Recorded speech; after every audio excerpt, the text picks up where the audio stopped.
ویدیو دیگه خوش اومدید. توی این ویدیو ما مود جوراسیک رو داریم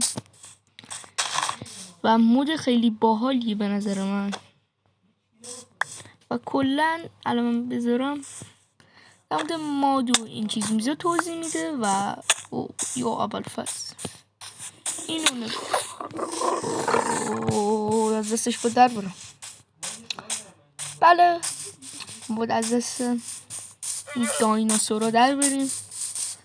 دایناسوری که تو همه جای این دنیا هستن و آره دیگه اگه فیلم دنیا جوراسیک رو ببینید میفهمید من چی میگم. اگه فیلمش رو دیده باشید خیلی فیلمش خفنه و آره داشتم براتون توضیح میدادم و خیلی باحاله و این از توضیحات پلنگ یا اول.